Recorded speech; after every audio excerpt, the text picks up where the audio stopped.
Hi, hello, வணக்கம். நான் உங்க கேபிள் சங்கர். நான் இன்னைக்கு உங்களோட இப்ப என்ன விஷயத்த பேச போறேன்னா, சினிமால இருக்கிற மிக முக்கியமான பிரச்சனை சென்சார் பிரச்சனை. என்னடா சென்சாரே பிரச்சனையா அப்படின்னு கேட்டீங்கன்னா, நிச்சயமா சென்சார் எல்லா காலகட்டத்திலயுமே ஒரு பிரச்சனையான விஷயம் தான். ஏன் அத சொல்றேன்னா, ஒவ்வொரு முறை சென்சாருக்கு போயிட்டு வரும்போதும் நமக்கு கிடைக்கிற ஃபீட்பேக்ஸ் அந்த டைரக்டர், புரொடியூசர்ஸ்க்கு படுற அவஸ்தைகள் வந்து ஒரு பெரிய கதை சொல்லலாம். அ ஏன்னா ஒவ்வொருத்தருக்கும் ஒரு விதமான எக்ஸ்பீரியன்ஸ் கிடைக்கும். சில பேருக்கு ரொம்ப பாசிட்டிவா கிடைச்சது இருக்குது. சில பேருக்கு வந்து ரொம்ப பிரச்சனைகள் உச்சமா கிடைச்சதே இருக்கு. இப்போ உதாரணமா பார்த்தீங்கன்னா, ச நம்போ ப்ளூ சட்டை மாறனுடைய படமான ஒரு படம் எடுத்தாரு. அந்த படத்துக்கு வந்து எவ்வளோ பிரச்சனை நடந்துச்சு. அவரு கோர்ட்லலாம் போயி ஸ்டே வாங்கி, அதுக்கப்புறம் அவர் வந்து அங்கேருந்து கோர்ட் மூலமா சென்சாருக்கு இப்படி பண்ணலாம் நெறைய விஷயங்கள் படிச்சிருப்பீங்க. இப்படி ஒவ்வொரு படத்துக்கும் ஒவ்வொரு விதமான ஒரு மனநிலை இருக்கு. அதுக்கு காரணம் என்னன்னா, இவங்க எல்லாருக்குமே வந்து ஒரு படத்த உள்ள அனுப்பும்பொழுது, இந்த படத்துல இந்த பிரச்சனைகள் இருக்கா இல்லையான்னு ஒரு ரூல்ஸ் அண்ட் ரெகுலேஷன் தெரிஞ்சு நம்ம முடிச்சாலும் கூட, இந்த மாரி புதுசா அங்க இருக்கிறவங்க யாராவது ஒருத்தர் வந்து கலப்பாங்க. இப்ப உதாரணமா என்னுடைய படத்துல 6 அத்தியாயம்னு ஒரு படம் எடுத்தேன். அந்த 6 அத்தியாயம் படத்துல வந்து சென்சாருக்கு வந்தபோது என்ன ஆச்சுன்னா, அந்த படம் ஏ சர்டிஃபிகேட் தான் குடுப்பேன். அதுவும் ஏ சர்டிஃபிகேட்க்கு 15 கட்டோட தான் குடுப்பேன்னு சொல்லிட்டு சொன்னாங்க. எனக்கு புரியவே இல்ல. ஏன்னா அந்த படத்துல ஏ சர்டிஃபிகேட் குடுக்கறதுக்கான காரணமே இல்ல. ஏன்னா அது வந்து வயலன்டிக் படம் கிடையாது. பேய் படம் தான். ஆனா ரொம்ப மைல்டான ஒரு விஷயம் தான் பண்ணியிருந்தோம். 6 கதைகளும் 6 விதமான பேய் கதைகள். ஆனா அதுல எதுவுமே கிடையாது. அதுல வந்து ஒரு பீடோஃபைல் கதை ஒண்ணு இருக்கு. அந்த பீடோஃபைல் கதையில வந்து ஒரு காட்சி கூட வந்து அந்த குழந்தைகள வந்து மிஸ்யூஸ் பண்ற மாரியோ, காட்சிகள வந்து நம்ம காட்டவே இல்ல. ஆ அந்த படத்துக்கு வந்து ஏ.ஓட கட்டெல்லாம் சேர்த்து குடுத்திருந்தாங்க. நான் வந்து அப்ப கேட்டேன், "என்ன காரணத்துக்காக நீங்க குடுக்குறீங்க?" அந்த இதுனா, "இல்ல இதுல வந்து இது பீடோஃபைல்லாம் இருக்கு. பேய் கதையா இருக்கு. அதனால நாங்க வந்து இதுக்கு வந்து உங்களுக்கு ஏ சர்டிஃபிகேட் தான் குடுப்போம்." அப்படின்னு சொல்லிட்டு ரொம்ப அழுத்தமா சொன்னாங்க என்கிட்ட. நான் அப்ப கேட்டேன், "இதே மாரி ஒரு பீடோஃபைல் வச்சு எடுக்கப்பட்ட கதைகள்ல என்னென்ன படத்துக்கெல்லாம் நீங்க சென்சார் குடுத்துருக்கீங்க? இந்த சென்சார்லாம் எதுக்கு குடுத்துருக்கீங்க? இதுக்கெல்லாம் யூ குடுத்துருக்கீங்க. இந்த படத்துலலாம் இந்த படத்துக்கு யூஏ குடுத்துருக்கீங்க." இந்த மாரி பல விஷயங்கள ஆர்கனைவ் பண்ணும்போது, ஒரே முதல் பதில் என்ன வரும்னா, "உங்க படம் வேற, அந்த படம் வேற. உங்க படத்துக்கு பத்தி மட்டும் பேசுங்க. அந்த படத்துக்கு குடுத்த கிரவுண்ட் லெவல் வந்து காரணங்கள் வேறதா இருக்கலாம்." அப்படின்லாம் சொன்னாங்க.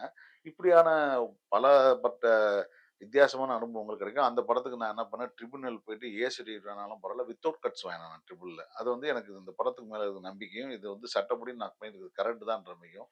எத்தனையோ இந்தி படங்கள் வந்து அ சென்சார்ல வந்து பிரச்சனை மாட்டிட்டு இதெல்லாம் பார்த்துருப்போம். இப்ப சமீபத்தில ஒரு விஷயம் என்னன்னா, முன்னாடிலாம் வந்து டைட்டில் வைப்பாங்க. டைட்டில் வைக்கும்போது, இந்த டைட்டில் வந்து வேற படத்துக்கு வச்சுட்டாங்க. இல்ல இந்த டைட்டில் வந்து வேற ஒரு படத்துல வந்து வச்சு ரினியூ பண்ணாம விட்டத வந்து நம்ம வச்சுட்டோம். அப்படி பல டைட்டில் பிரச்சனை கிடைக்கிறதுக்கான பிரச்சனை வரும்.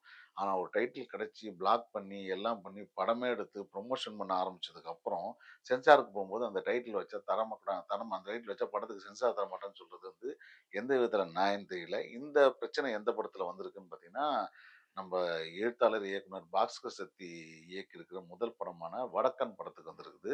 வடக்கன் படத்துல வந்து சென்சாருக்கு போயிருக்காங்க. சென்சார்ல படத்தெல்லாம் பாராட்டுனவங்க, "இந்த படத்துல வடக்கன்ற பேர் நீங்க வைக்கக்கூடாது. வச்சா நாங்க சென்சார் தரமாட்டோம்" அப்படின்ட்டுருக்காங்க.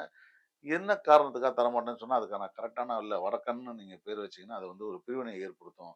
அது அப்படி இத பொறுத்து, அத பொறுத்துன்னு நெறைய விஷயத்த சொல்லியிருக்காங்க. திரும்ப திரும்ப சொல்லியிருக்காங்க. முதல் நாள் அன்னைக்கு ஓகே அப்படின்னு சொன்ன ஒரு விஷயம் வந்து அடுத்த இப்போ வந்து வடக்கன்ற பேரே எங்கேயும் வரக்கூடாது. வடக்கன்ற வார்த்தையே எங்கேயும் வரக்கூடாதுன்னு சொல்லியிருக்காங்க. இது அ இந்த இந்த மாரியான பிரச்சனைகள் வந்து எனக்கு ரொம்ப புதுசா இருக்கு. புதுசா அவங்களுக்கு இருக்கு. ஆனா எனக்கு புதுசா இல்ல. ஏன்னா, இந்த மாரி பல அபத்தமான விஷயங்கள் வந்து தொடர்ந்து நடந்துட்டு தான் இருக்கு.